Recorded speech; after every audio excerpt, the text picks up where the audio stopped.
Cara bacanya yang salah begini, cara baca yang salah. Laki-laki adalah pemimpinnya perempuan. Karena laki-laki telah dilebihkan atas perempuan.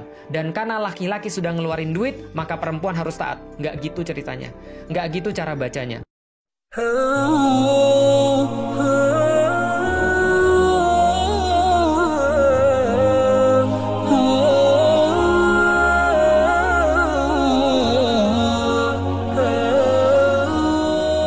Dan saya baru membahas untuk meyakinkan orang tua sendiri, belum untuk meyakinkan orang tua orang lain.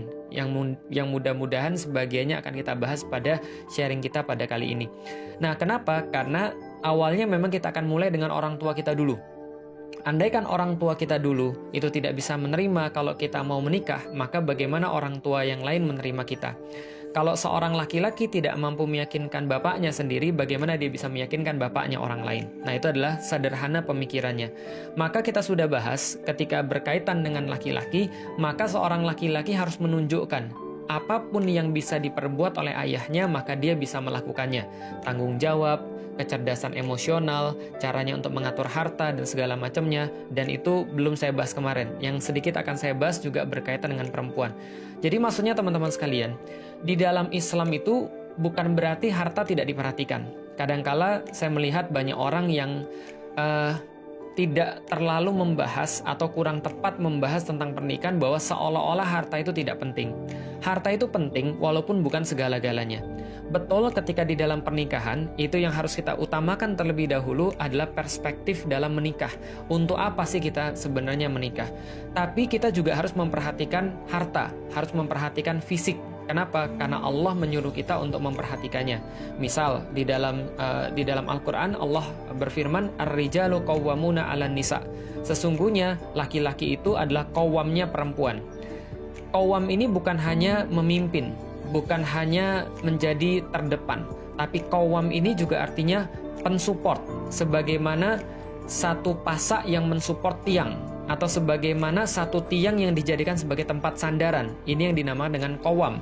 Qawwam artinya adalah tidak henti-hentinya memberikan support, tidak henti-hentinya memberikan dukungan. Kalau seandainya seseorang tuh mau untuk bersandar, dia harus bersandar pada satu tiang yang kuat, dia harus bersandar pada satu tiang yang nggak boleh jatuh. Maka itulah yang dimaksud dengan qawwam bagi laki-laki. Jadi laki-laki bukan hanya pemimpin bagi wanita, bukan hanya dia mengarahkan wanita, tapi dia menjadi sandaran bagi wanita, dia menjadi tempat untuk berharap bagi wanita, dia yang melindungi wanita, dia yang kemudian menjaga, mengayomi, memberikan ketentraman bagi wanita. Karena ar-rijalu qawwamuna 'alan nisa bima fadallallahu ba'dahum 'alal ba'd. Kata Allah, kenapa ar-rijal itu, laki-laki itu diutamakan atas perempuan? Karena laki-laki telah dilebihkan atas perempuan dalam satu hal, dan perempuan juga dilebihkan atas laki-laki dalam satu hal. Maka bisa jadi ketika dalam urusan-urusan tertentu laki-laki menjadi pemimpinnya, dalam urusan-urusan yang lain perempuan yang menentukan. Misal ketika Rasulullah mengatakan, setiap kalian adalah pemimpin, kullukum ra'in. Jadi setiap dari kalian adalah pemimpin dalam urusannya masing-masing. Wa kullukum mas'ulun an ru'iyatihi. Dan setiap daripada kalian yang menjadi pemimpin itu akan diminta pertanggungjawabannya atas apa yang kalian pimpin di situ. Maka seorang perempuan, Rasulullah menjelaskan, adalah pemimpin dalam rumahnya. Maka ibu itu adalah seorang ummu warabatul bait. Dia pengendali daripada rumah tangga. Maka laki-laki adalah ketika dia punya pemimpin atas sesuatu, maka perempuan juga punya kepemimpinan terhadap sesuatu. Nah, ketika Allah jelaskan laki-laki adalah supportnya perempuan, adalah pemimpinnya perempuan, adalah pengarahnya daripada perempuan dalam satu titik, karena dia telah dilebihkan dalam satu titik dan perempuan dilebihkan dalam hal yang lain. Lalu Allah katakan, wa bima anfaqu min amwalihim, dan karena laki-laki itu sudah mengeluarkan sesuatu daripada hartanya. Ini bukan sebuah bentuk dominasi terhadap perempuan, tapi ini adalah sebuah bentuk kewajiban atau penegasan terhadap tugas laki-laki. Jadi seolah-olah gini, jadi sayang sekali di antara kita kebanyakan membaca ayat ini untuk dalam tanda kutip membuat wanita itu seolah-olah inferior daripada laki-laki, seolah-olah lebih lemah daripada laki-laki. Bukan. Cara bacanya yang salah begini, cara baca yang salah.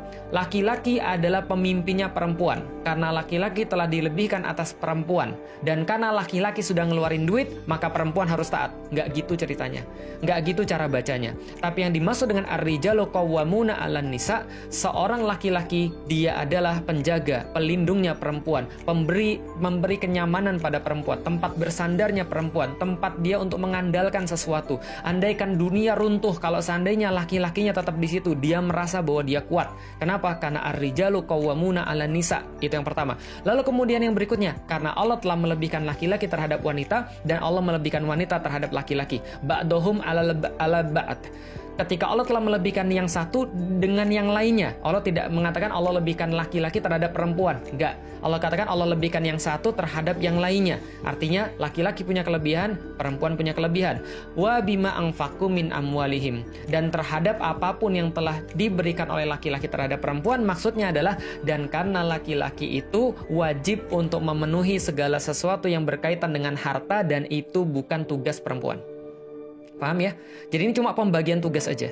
Ini cuma penjelasan pembagian tugas. Bagi laki-laki kalau Anda mau menikah, Anda sudah harus untuk menjadi seorang qawwam.